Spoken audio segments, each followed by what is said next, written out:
Hi praise lord. దేవుని పరిశుద్ధ నామానికి స్తోత్రం కలుగును గాక. ఈరోజు దేవుని వాగ్దానము హెబ్రీలకు రాసిన పత్రిక 6వ అధ్యాయము 17వ వచనము. నిశ్చయముగా నేను నిన్ను ఆశీర్వదించదును. ఆమెన్. హల్లెలూయా.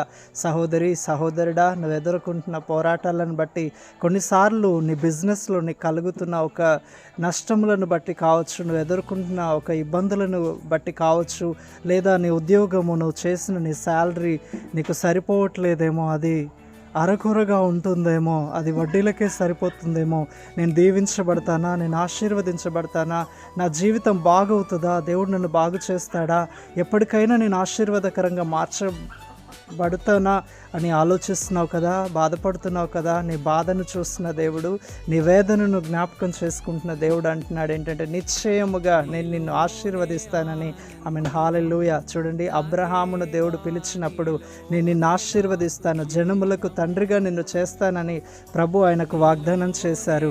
అదే రీతిగా దేవుడు ఆయనను ఉన్నతంగా, ఆయన ఆస్తిని దీవించాడు, ఆయన సంతానాన్ని దీవించాడు, ఆయనను అనేకులకు, విశ్వాసులకు కూడా తండ్రిగా చేశాడు.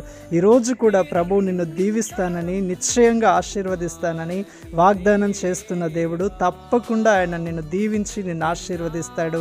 భయపడవద్దు, దిగులు చెందవద్దు. ఆశీర్వాదము నీ ముందుంది. దీవెనకరమైన రోజులు నీ ముందున్నాయి, క్షేమకరమైన రోజులు నీ ముందున్నాయి. ప్రభు తప్పక మిమ్మల్ని దీవించి ఆశీర్వదిస్తారు. భయపడక, దిగులు పడక, ప్రభునందు విశ్వాసం ఉంచండి. దేవుడు నిశ్చయముగా మిమ్మల్ని దీవించి ఆశీర్వదిస్తారు.